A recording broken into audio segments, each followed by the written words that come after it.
Pnawn da, croeso cynnes i chi i roedfa heno, croeso arbennig os chi'n ymweld â ni.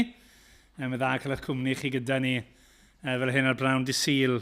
Mae Emyr sy'n arwen ni, fe chi'n gweld.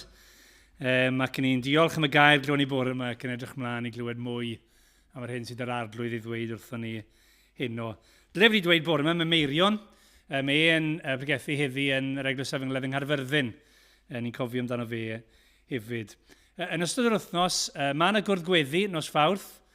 Dyn ni ddim wedi cadarnhau eto yn union ble, ond dyn ni roi gwybod cyn gyda sy'n bosib ble fyddwn ni'n cyfarfod nos Fawrth ar gyfer y gwrdd-gweddi.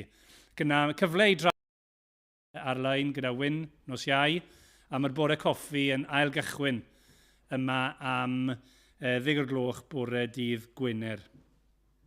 Casgliad y mis yn mynd at waith Union, ac yna, wythnos nesaf, os dyw e'n mynd, bydd Emyr yn arwen ni yn y bore a'r prynhawn, ac yn y bore, y bwriad fydd cael oedfa gymyn hefyd gan bod ni'n Sul cyntaf y mis.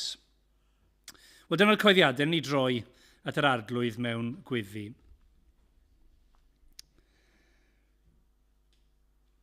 O Dduw, ni'n diolch i ti am y breintiau ni wedi derbyn yn ystod y dydd heddi. Ac ni'n ymwybodol yna bod ni'n cael y braint mwyaf o ddod ata ti, i'th addoli di fel eglwys gyda'n gilydd. Arglwydd, ni'n gweddio ni di helpu ni nawr i ganolbwyntio ein meddyliau arna ti. Ni'n ymwybodol bod pob math o bethau, felly ar ein meddwl ni fel hyn ar nos Sul, arglwydd ni'n gweddio i ti symud pethau eraill i ffwrdd a llenwa ni nawr a ddysbryd fel bod ni a'n sylw ni yn llwyr arna ti ac at yr hyn sydd gyda ti ddweud wrthon ni. Arglwydd, ni'n bobl sydd angen i'n dysgu. O Dduw, dysga ni trwy'd air di heno, sancteiddia ni trwy'd air di heno, os gwyl di fod yn dda.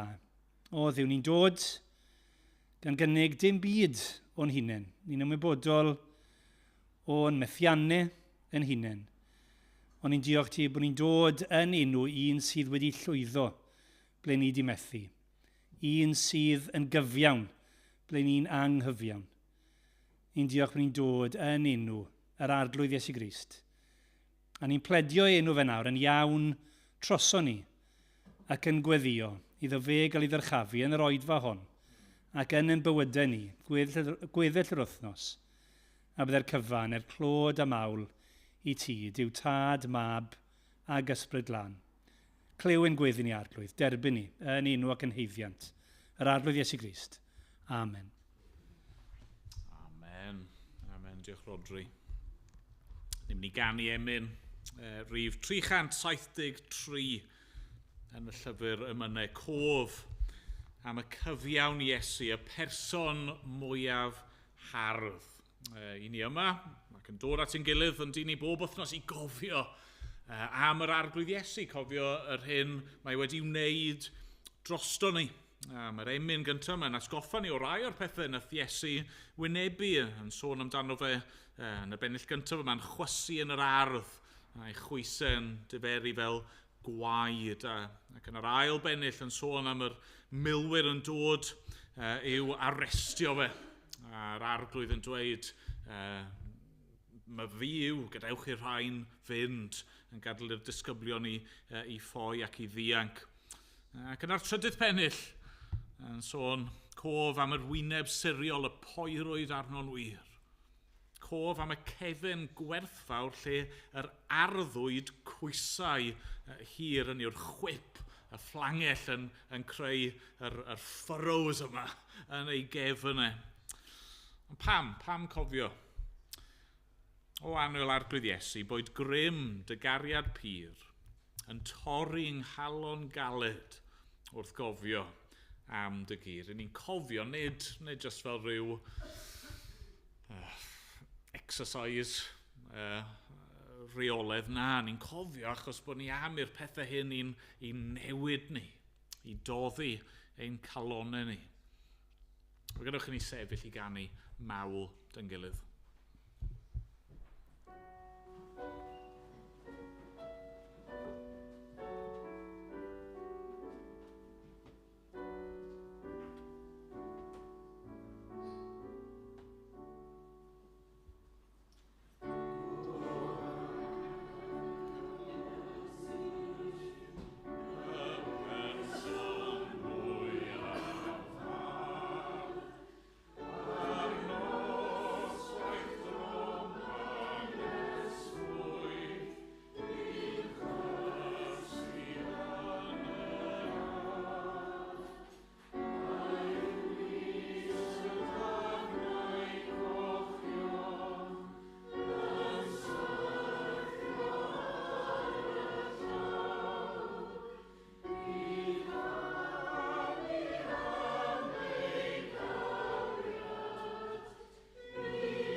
O'n i am ddarllen heno o y llythyr at yr Hebreaid.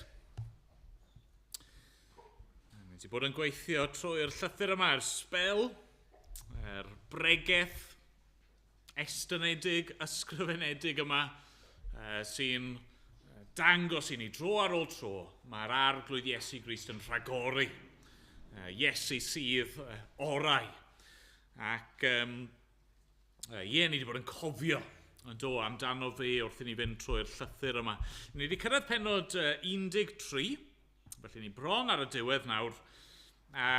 Wrth i ni ddod at y diwedd, i ni'n gweld, elfennau sy'n gyffredin iawn i bob pregaeth. Mae yna rybuddion, mae yna anogaethau a mae yna gysuron. Ac o'n i wedi cael y rybuddion, heno mae dynnu'r anogaethau, ac yna os dyw mynd wythnos nesaf, nhw'n i ddod at yr cysuron a'r cyfarchion terfynol. Felly ni'n mynd i ddarllen pennod 13 ag adnodau 1 i 19 gyda'n gilydd. Dyma air Duw. Bydded i frawd garwch barhau. Peidiwch ag anghofio llety garwch. Oherwydd trwyddo mae rai, heb wybod hynny, wedi rhoi llety i angylion. Cofiwch y carcharorion, fel pe byddech yn y carchar gyda hwy.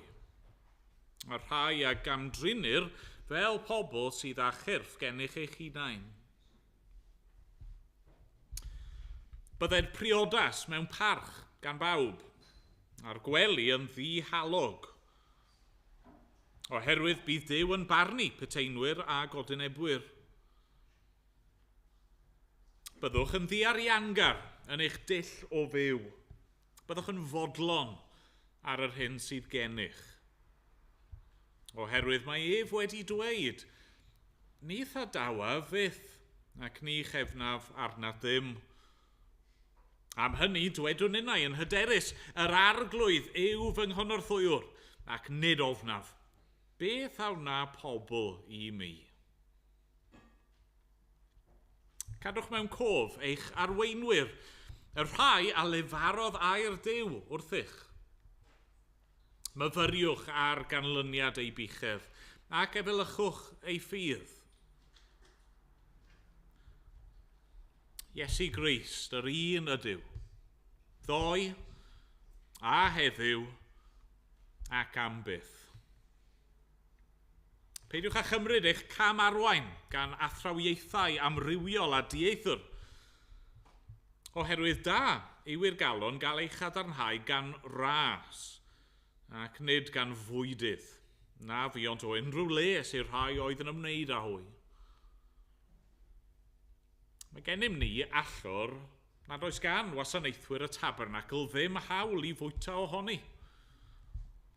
Mae cyrff yr anifeiliaid hynny, y dygir ei gwaed dros bechod i'r cysygr gan yr archoffeiriad, yn cael ei llosgu tu allan i'r gwersyll. A felly Iesu hefyd, dioddef y tu allan i'r porth a wnaeth ef, mwyn sancteiddio'r bobl trwy ei waed ei hun. Am hynny, gadewch i ni fynd ato ef, tu allan i'r gwersyll, gan oddef y gwaradwydd a oddefodd ef. Oherwydd nid oes dinas barhaus gennym yma, ceisior ydym yn hytrach y ddinas sydd i ddod.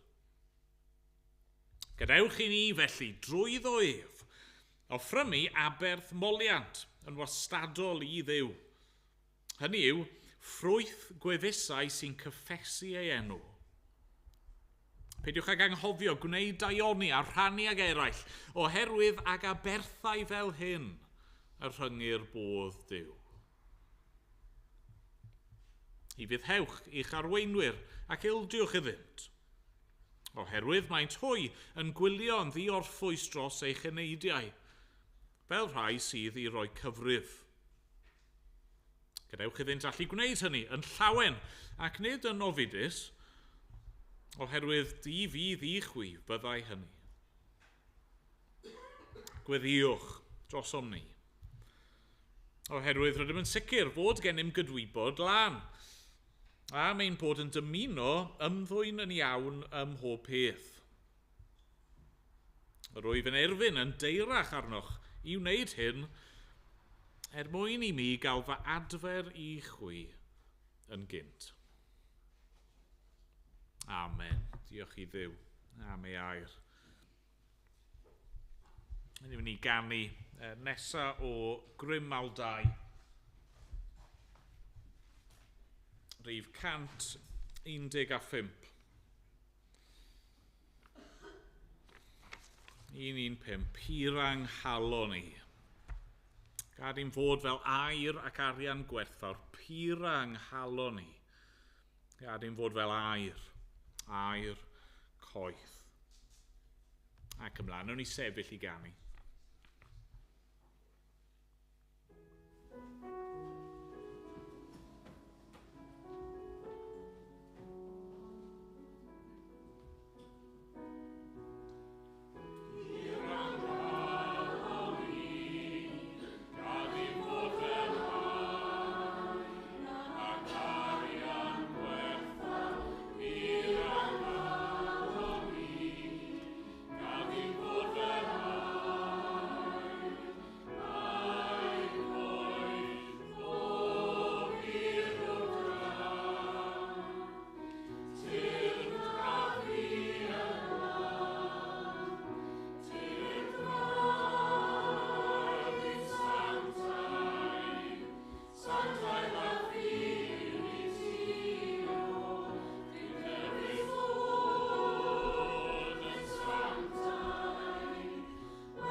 Mae gen i geisio'r arglwydd mewn gweddi, yn gilydd.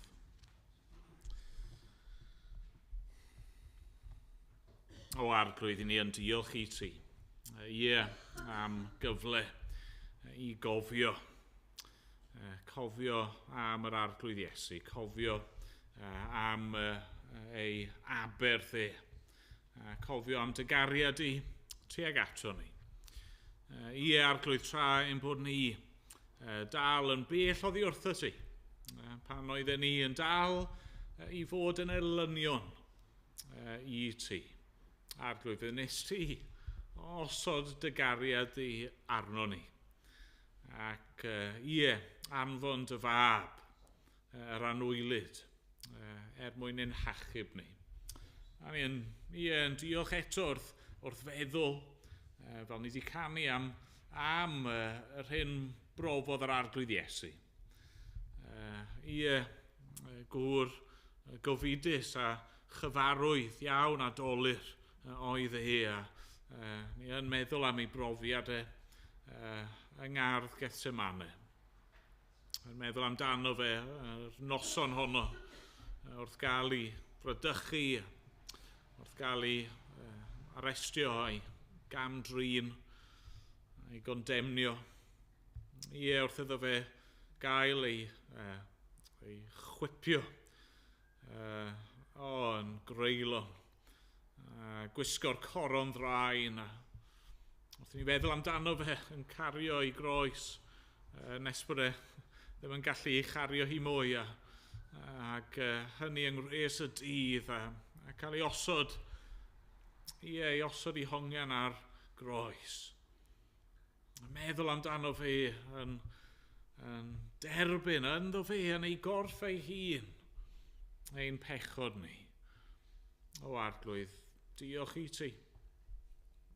I ni yn diolch fod yr un pyr, fel petai wedi mynd trwy'r ffwrnes yna ein mwyn ni. Fel bod ni, trwy ffydd ynddo fe, yn gallu cael ein pyro. Ac arglwydd yn gweddi ni felly yw pyr anghalon ni. Arglwydd pyra ni.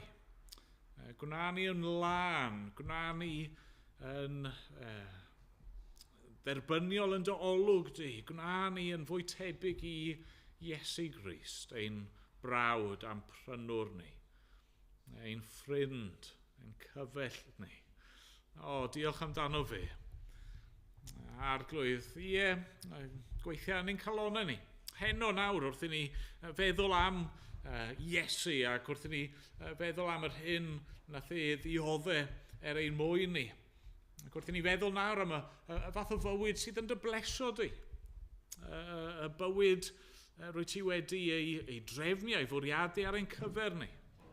Y bywyd rwy ti wedi'n gosod ni'n rhydd i'w fyw. Arglwydd, helpa ni. Helpa ni roi i farwolaeth yr hen natur yna, ac arglwydd, helpa ni i wisgo amdano ni yr arglwydd Iesu Grist yn ei holl gyfiawnder a'i holl brydferthwch Arglwydd, helpa ni, ni'n cyffesu bod ein bywydau ni ddim yr hyn byddwn ni'n dymuno. Arglwydd, mor aml i ni yn debyg iawn i'r byd o'n cwmpas ni. Arglwydd, hyd yn oed i'r rheini ohoni sydd wedi bod yn dilyn yr arglwydd Iesu ers blynyddoedd, ers degawdau. Arglwydd, ni ddim eto'r hyn ni'n dymuno bod. Ac arglwydd, ni'n gweld ein hunan yn gallu llithro mor rwydd. O'n i'n meddwl bore yma am falchder.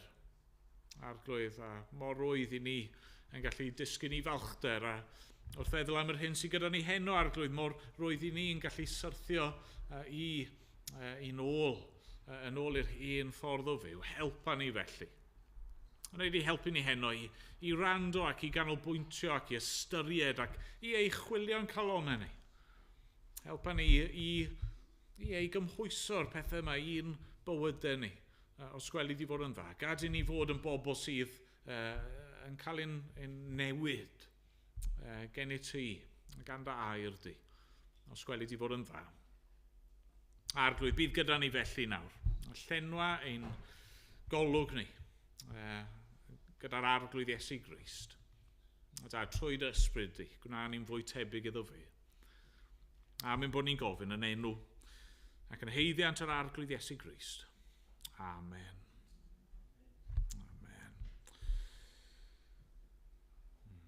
Ni'n mynd i ganu eto gyda'n gilydd can, ddim yn siŵr i ni wedi canu hi yma, ond bydd yn gyfarwydd fi'n siŵr i lawer ohono ni.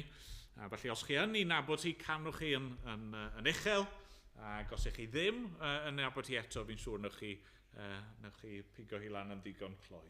Nawn ni sefyll i ganu.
Wel, trowch gyda fi i'r adran ddarllenon ni, Hebreaid, pennod 13 ac adnodau 1 i 19. A fel wedes i, ni wedi cael yr rybuddion mawr ola. A fan hyn, ni'n dod at yr anogaethau ola. Ac dim cwestiwn, dyma'r adran yn y llythyr gyda'r mwyaf o gymhwysiadau, yr applications, yr anogaethau. Dyma nawr sut i ni fod i ymateb i beth i ni wedi glywed. Mae'n adran sy'n llawn o bethau ymarferol. A dylse hynny ddim fod yn syndod i ni. A mae hwn yn batrwm sydd ei weld yn gyson yn y Beibl, yn yr llythyron y Testament Newydd. A mae'n batrwm sydd yn adlewyrchu'r trefn naturiol yma o ffydd yn esgor arweithredoedd. Nid beth i ni'n gwneud sydd yn ein hachub ni. Dyna un o pwyntiau mawr y llythyr yn dyfa. Nid ni a'n ymdrechion a'n gweithredoedd ni sydd yn achub be mae Crist wedi ei wneud. Pwy yw Iesu a be mae e wedi gyflawni. Dyna sydd yn achub. Ond, am ein bod ni wedi ein hachub, rydyn ni nawr i fyw mewn ffordd penodol. Fi'n siŵr bydd llawer ohonoch chi wedi clywed yr ymadrodd yma. Fi ddim yn un da efo gramadeg, ond mi'n cofio clywed yn Saesneg blynyddoedd yn ôl. Mae'r drefn i gofio yw hyn: the imperatives follow the indicatives. Okay? Yr indicatives yw beth sydd wedi digwydd. Be mae Duw wedi wneud, be mae'r arglwydd Iesu Grist wedi gyflawni drosto ni. Nhw yw'r indicatives, a yn dilyn hynny mae'r imperatives. Gwnewch hyn, gwnewch y llall. Mae eisiau chi fyw fel hyn, ond y sylfaen yw Crist. Ond rhaid i ni gofio hyn. Mae'n hollol allweddol. Be mae Crist wedi wneud sydd yn arwain at beth i ni fod i wneud. A fi'n credu, fi'n pwysleisio hynny, achos mae'n arbennig o amlwg yn dydy yn yr adran i ni'n edrych arni heno. I ni wedi cael fwy neu lai 12 pennod o indicatives. Mae yna rai anogaethau a rai cymwysiadau wedi bod wrth i ni fynd, ond yn gyffredinol, beth sydd wedi bod? Pennod ar ôl pennod ar ôl pennod. Wel, Crist. Mawredd Crist, gogoniant Crist, bod Crist yn ragori. A nawr, hyd yn oed fan hyn, wrth i ni gyrraedd y diwedd, lle mae'r cymhwysiadau, mae eisiau chi nawr ymateb, mae eisiau chi fyw mewn ffordd penodol, dyw'r awdurdal ddim yn gallu stopio ei hun rhaid mynd nôl at Iesu, ydy e? Hyd yn oed wrth annog i ddarllenwyr yn yr 19 adnod yma, dwi'n methu just sôn amdanyn nhw, neu ni. Mae'n gorfod mynd nôl eto at Iesu. Mae angen i ni wastad mynd nôl at Iesu. A felly mae'n trefn i heno, mewn ffordd yn ddigon tebyg i'r hyn welon ni bore yma.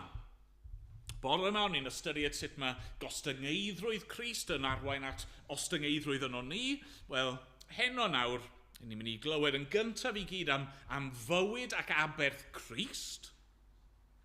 Ac yna, dim ond yna, bywyd ac aberth y Cristion.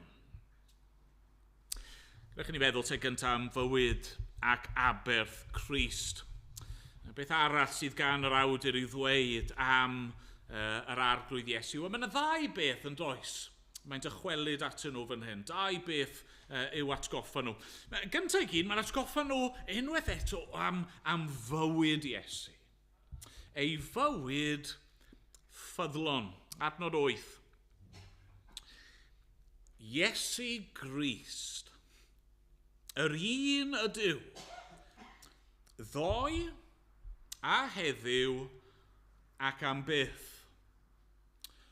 Nawr mae rai pobl wedi cymryd yr adnod yna fel, a mae'n adnod enwog yn dydi, ond wedi cymryd hynny fel adnod i brofi diwdod Iesu. A fi ddim yn credu mae dyna yw'r pwynt fan hyn. Mae'n wir wrth gwrs, mae Iesu yw y mab. Ni wedi clywed hynny reit o'r adnodau cyntaf yn dod. Fe yw y mab tragwyddol. Ac fel y Duw ddyn, mae'n wir i ddweud fod Iesu Grist, yr un peth ddoi heddiw ac yn dragwyddol. Mae yn dragowydd ynddo fe ei hun, heb ddechrau, heb ddiwedd. Fe yw yr alffa a'r omega mawr. Ond fi'n credu mae'r pwyslais fan hyn yw nid ar natur ei berson, ond ar cymeriad, ei fywyd ei ffyddlondeb ei gysondeb ei ddibynadwyedd bod ein gwaredwr ni. Fe yr un sydd yn fwy na'r proffwydi ac yn fwy na Moses ac yn fwy na'r deml, yn fwy na'r archoffeiriad, yr holl bethau yma ni wedi clywed amdano fe. Dyw e ddim yn newid. Mae'r un peth. A ni'n gallu dod ato fe a gwybod sut un yw a gwybod beth yw ddisgwyl ynddo fe. Fel pobl, ni'n gallu bod yn ddigon gwamal yn dyn ni. Gallu bod yn ddigon moody. Mae sydd fath o berson ni'n gallu amrywio o ddydd i ddydd. Darlun oedd yn dod i'r meddwl, falle bydd rai o'ch chi'n cofio hen gatŵn erbyn hyn, Mr Ben oedd enw'r cartŵn. Mr Ben yn mynd bob dydd i'r siop yma ac oedd e'n gwisgo het. Ac oedd yr het yn rhywbeth o wisg fancy. A bydde fe'n mynd wedyn trwy rhyw ddrws hyd ac yn cael rhyw antur yn y gwisg fancy yna, fel rhyw gymeriad gwahanol bob tro. A ni'n gallu bod chydig bach fel yna, yndyn ni, hynny yw pa het ni'n gwisgo heddi. Pa ochr o'r gwely ni wedi codi oddi arni heddi. Ni'n gyfnewidiol iawn. Mae'r awdur eisiau ni gofio Iesu Grist yr un ydyw. Yr un ydyw, ddoi, heddiw ac yn dragowydd. Mae'n gyson.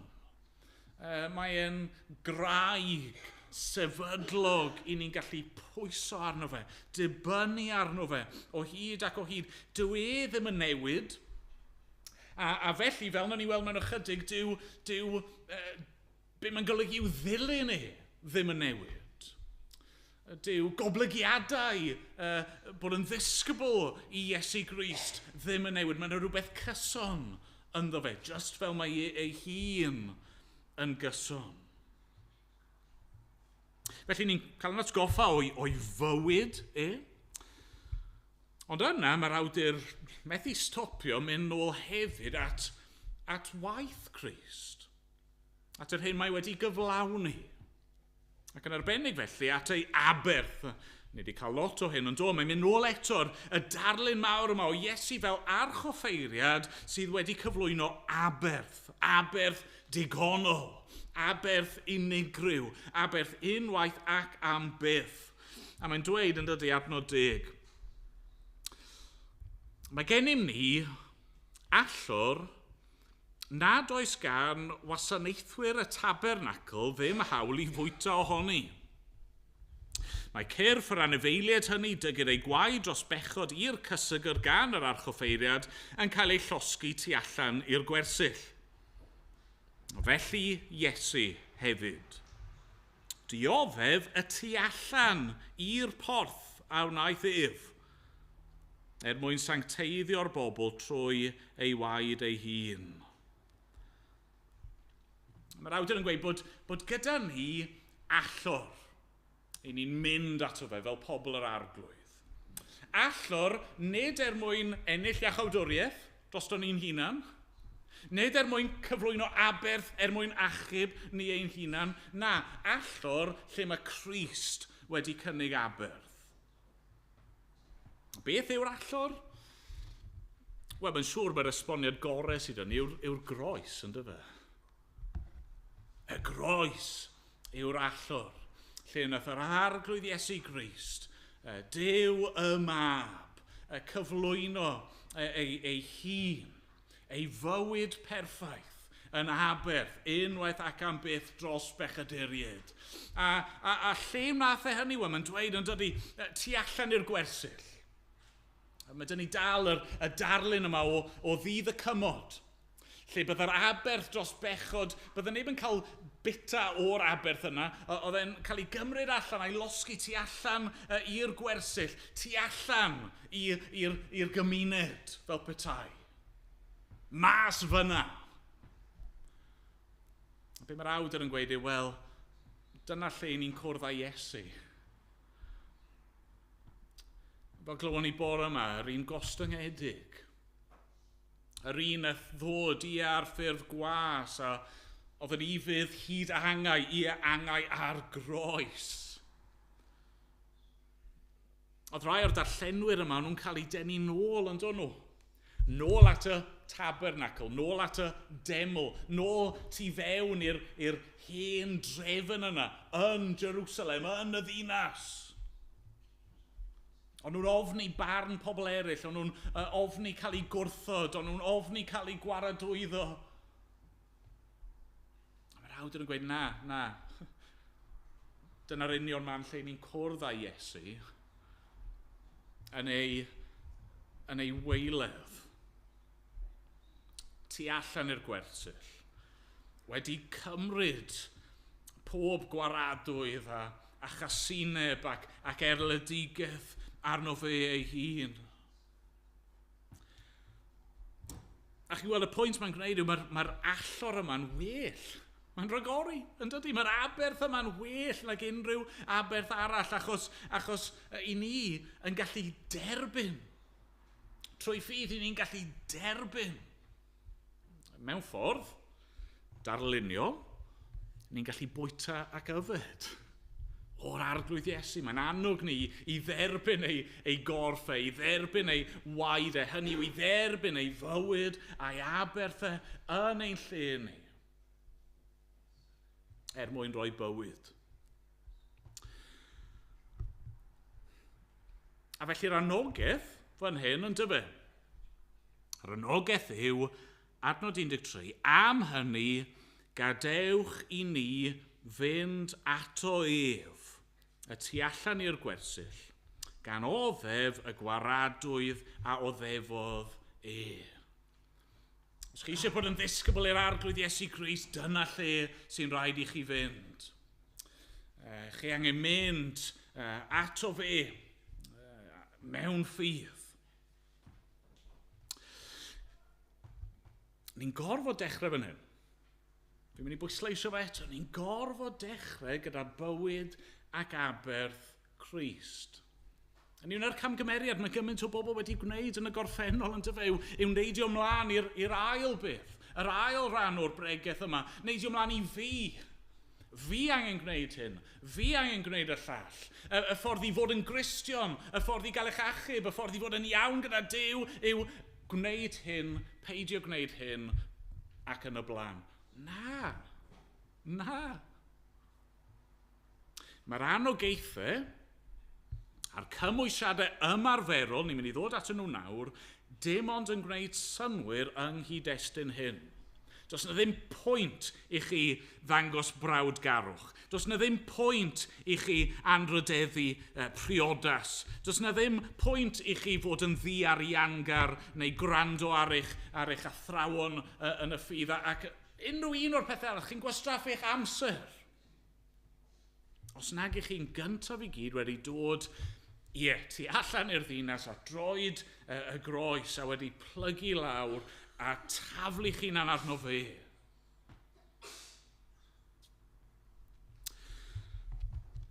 Ond nawr te, os mae dyna'r math o fywyd, ac os mae dyna'r Aberth, mae'n archoffeiriad mawr ni wedi gynnig, wel, beth amdano ni te? Beth yw'r cymwysiadau? Fan hyn ni yn dod at ein ail bwynt ni, bywyd ac Aberth y Cristion.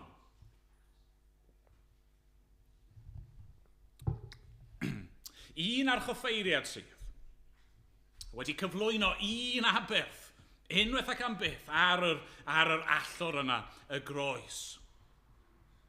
Ac eto, mae dynnu'r darlun yma'r syniad yma nawr bod ni, fel Cristnogion, fel pobl yr arglwydd, yn cael ein gwneud yn offeiriaid.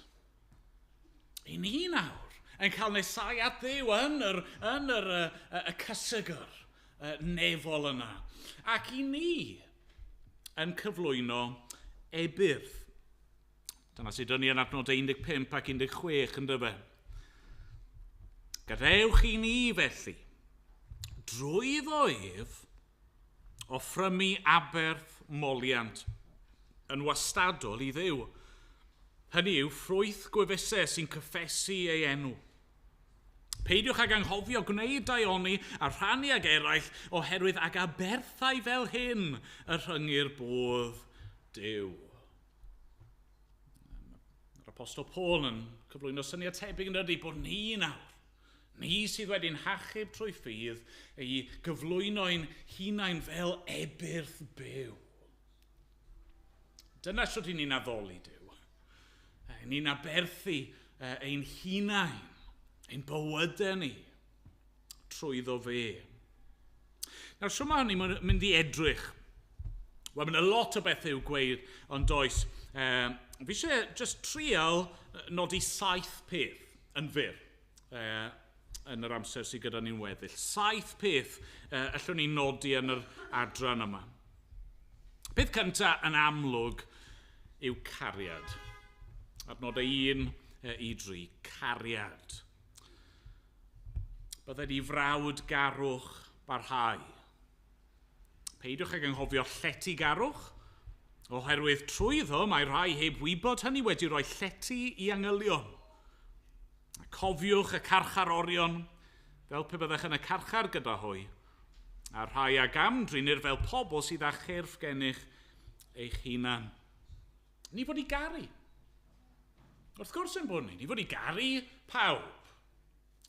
Ni hyd yn oed fod i garu ein gelynion. Ni'n darllen mewn man arall. Ond y pwyslais fan hyn yw ein bod ni i garu yn arbennig ein brodyr anchwiorydd yn y ffydd.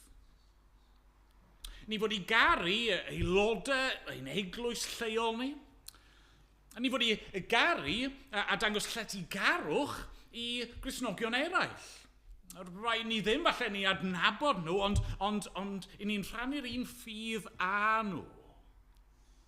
A ni fod i ddangos cariad a chynsarn a gofal dros saint sydd yn y carchar neu sydd yn cael ei camdrin. A chi'n deall, chi'n gweld pam?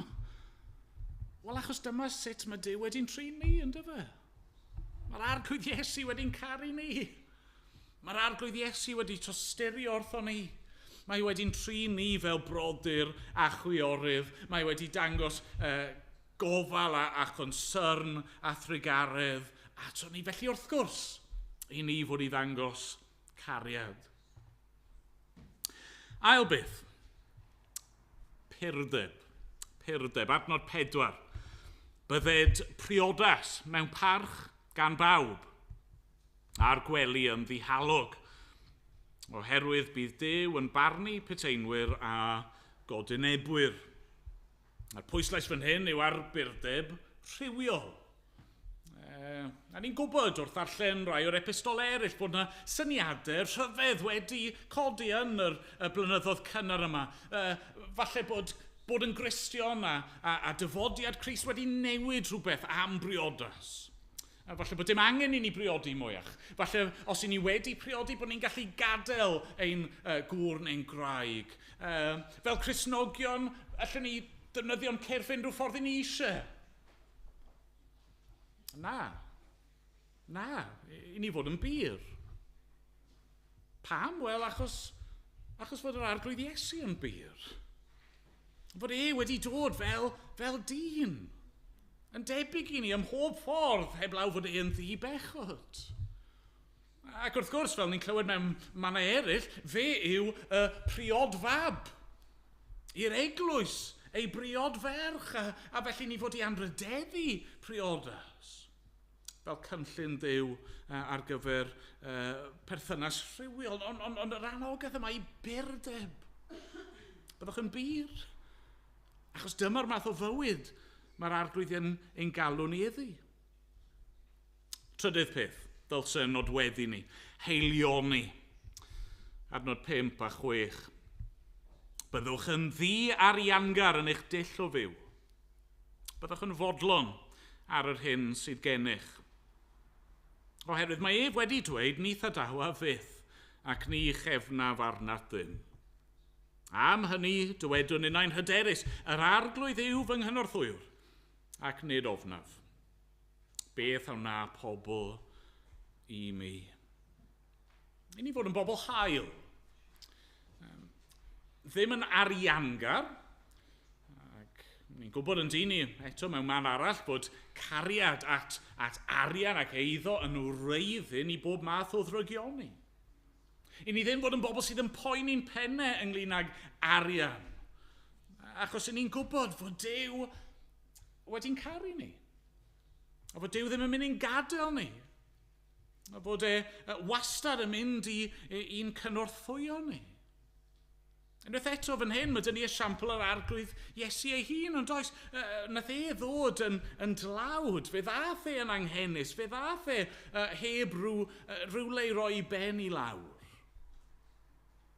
Ar un adeg, mae rhywun yn gofyn cwestiwn iddo fe, ac mae eisiau defnyddio arian fel darlun, a dim arian dy fe yn ei boced ei hun.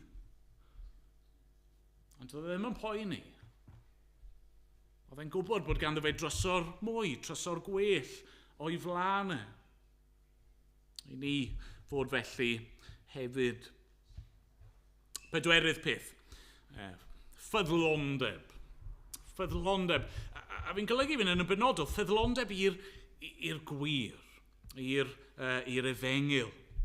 Ni'n darllen adnod 7 i 9. Cadwch mewn cof eich arweinwyr, y rhai a lefarodd air Duw wrthych, myfyriwch ar ganlyniad ei bichedd, ac efelychwch ei ffydd.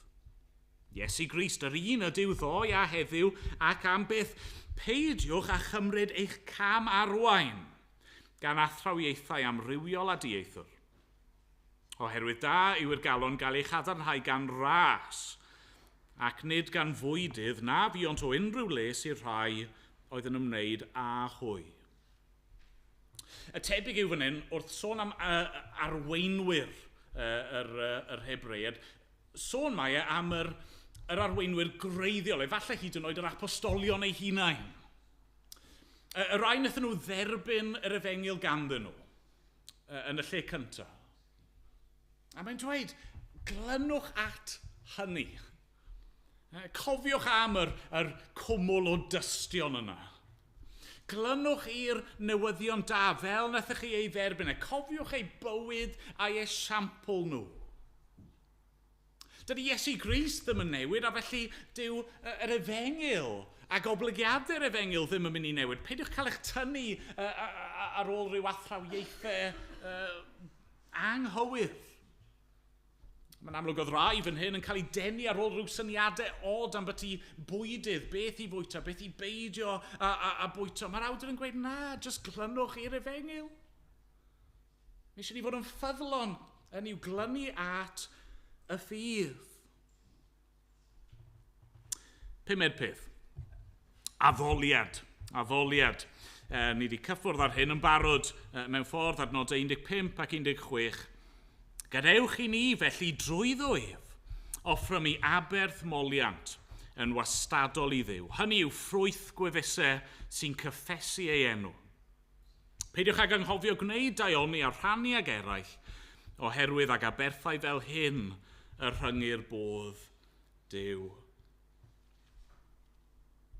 Oedd yr Hebreaid yn cael eu temtio nôl, ond o'n nhw, at y cysgodion, at yr arwyddion, at yr aberthau allanol. A be mae'r awdur yn dweud yw na, mae Crist wedi cyflawni'r cysgodion yna i gyd. Be mae'r arglwydd eisiau gennych chi, rhywbeth oedd yn glir eto o'r Hen Testament, be mae'r arglwydd eisiau gan ei bobl yw calonau gostyngedig, ysbryd tyner, Mae eisiau nid eich addoliad allan o chi, ond yr addoliad mewnol yna. Mae eisiau chi ei foli cyffesu ei enw roi diolch iddo fe, gwneud daioni a rhannu ag eraill. I ni fod i'w addoliau ym mhob peth i ni'n gwneud. Chweched peth. Undod. Ni'n edrych fan hyn ar adnod 17. I fyddhewch i'ch arweinwyr ac ildiwch iddynt. Oherwydd maent hwy yn gwylio'n ddiorffwys dros eich eneidiau, fel rhai sydd i roi cyfrydd. Gadewch iddynt allu gwneud hynny yn llawen ac nid yn ofidus. Oherwydd di fydd i chwi byddai hynny. Ni'n clywed eto am arweinwyr fan hyn. Y tebyg yw, lle o'r blaen oedd e'n sôn am yr arweinwyr cyntaf, fan hyn mae'n sôn am yr arweinwyr presennol. Y rheini sydd yn gweinidogeithi o fewn yr eglwysi ar y pryd. A be mae'n dweud yw hyn, yn gymaint am yr arweinwyr yma yn arwain mewn ffordd diwiol, yn gymaint a bod nhw yn dysgu pethau sydd yn cyd-ymffurfio ar efengil, yn gymaint a bod eu bywydau nhw a'i esiampl nhw a yr hyn maen nhw'n annog yn bethau cywir, da ac ar adeiladaeth, mae eisiau ni fyddhau. Mae eisiau ni ymostwng. Hynny yw, mae Duw wedi gosod trefn o fewn yr eglwys leol. A mae eisiau ni i wneud pob ymdrech gallwn ni i gadw'r undod yna ymhlith pobl yr arglwydd.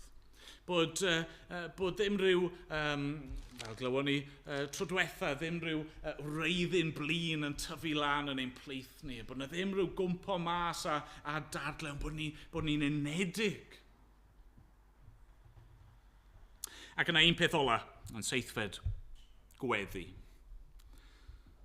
Adnod 18, gweddiwch droson ni. Gweddiwch.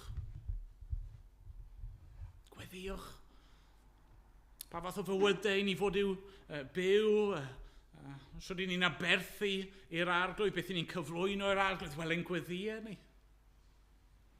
Ni'n pwyso arno fe ym mhopeth, ni'n cyflwyno popeth iddo fe. Yn union fel oedd Iesu ei hun yn gwneud amser, yn reoledd i gael cymdeithas gyda'i dad, i ni yn ymddiried ein hunan yn llwyr un tad nefol. Nawr, fi wedi'n mynd yn gyflym trwy'r pethau hynny, byddai'n annog chi i fynd yn ôl, darllenwch eto, a falle bod rai o'r pethau mae'n arbennig yn pwyso arnoch chi. Yn neidio allan i chi, mae hwn yn rhywbeth yn air i fi. Mae'r arglwydd yn siarad gyda fi fan hyn. Mae'r peth yma ar goll yn fy mywyd i ar hyn o bryd. Neu mae'r rhan yma o fy addoliad i yn wan ar hyn o bryd. Ond dyma sut mae fod i edrych. Neu dyma rhan o sut mae fod i edrych. Pa fath o fywydau i ni fod i fyw? Beth yw'r aberth i ni'n cyflwyno i'r arglwydd? Wel, y pethau yma. I ni ddim fod i fyw fel pawb arall. I ni ddim fod i fyw fel oedden ni cyn i ni gael ein hachub. Ond cyn bod ni'n digaloni, mae eisiau ni fynd nôl eto yn does. A mae'r awdur yn gwneud hynny. Mae'n hyfryd yn dydy. Adnod 18. Gweddiwch drosto ni. Oherwydd rydym yn sicr fod gen hym gydwybod lan, sut? Am ein bod yn dymuno ymddwyn yn iawn ym mhob peth. Mae'n hyfryd yn dydy. I ni'n gallu dod ger bron Duw efo cydwybod lan heno. A falle bod rai o'r pethau ni wedi rithro trwyddyn nhw fyna'n gloi, falle bod nhw yn pigo, yn procio'n cydwybod ni. A chi'n meddwl, Dwi'n ddim yn swnio lot fel fi. Neu, fi di methu yn hyn. Dyw mywyd i a fy aberth ysbrydol i ddim di bod yn ddigon da. Wel, na, dyw e ddim. Dyw e ddim. Ond i ni'n gallu cael cydwybod lan heno, achos bod yr arglwydd wedi cyflawni'r cwbl drosto ni, ac am ein bod ni'n dod mewn ffydd gan ddymuno ymddwyn yn iawn. Dyna'n dymuniad ni. Dyma beth ni eisiau bod fel. Dyma beth ni'n ymdrechu i wneud. Trwy ffydd yng Nghrist. Diolch iddo. Amen. Gan i weddio. Ie, arglwydd ni yn dod ger dy bron di. Ac yn diolch ein bod ni heno, pob un ohono ni, os yw'n ffydd ni yn yr arglwydd Iesu Grist yn gallu dod â chydwybod glân. Mae'n cydwybod ni'n lan oherwydd bod yr arglwydd Iesu Grist wedi'n puro ni a'i waed ei hun. Ac arglwydd, mae'n cydwybod ni'n gallu bod yn lan hefyd am ein bod ni yn dod, nid yn berffaith. Arglwydd na, works in progress ydyn ni. Ond i ni'n dod gan ddymuno gwneud pob peth yn iawn. I ni'n dyheu am dyfu yn y pethau hyn. I ni yn dyheu am bod yn fwy tebyg i'r arglwydd Iesu Grist. Arglwydd, helpa ni felly. Helpa ni droi ato fe. Ie, yr un sydd, yr un ddoi heddiw ac yn dragywydd. Helpa ni ddod mewn ffydd at yr allor yna, at y groes. Ac arglwydd, a wneud yn trawsnewid ni ar ddelw dy fab di. A mae'n bod ni'n gofyn yn enw yr arglwydd Iesu Grist. Amen. Amen. Na ni orffen efo can dan gysgod croes yr Iesu. Mae lle i wella'n hwyr. Rhyfeddol yw'r drigaredd am galwodd fel yr wyf. Mae'r dwylo ddylai'n gwrthod a chlwyfau sy'n gwahodd, dan gysgod croes yr Iesu mae fenaid wrth ei fodd. Nawn ni sefyll i ganu.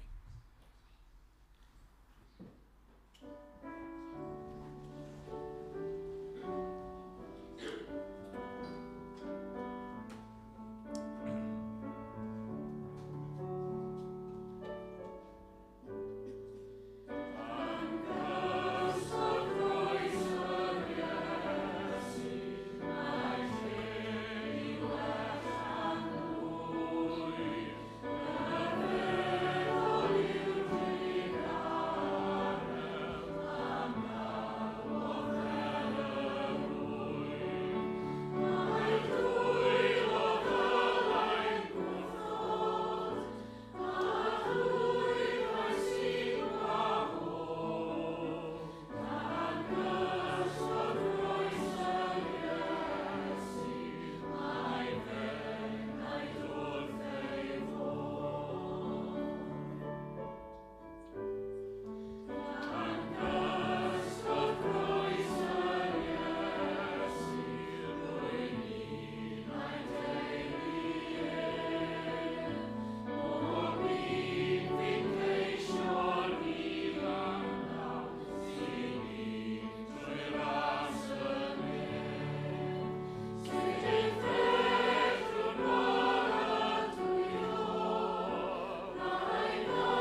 Gras ein harglwydd Iesu Grist, a chariad Duw, a chymdeithas yr ysbryd glân, bod o gyda ni o'r awr hon ac hyd byth. Amen.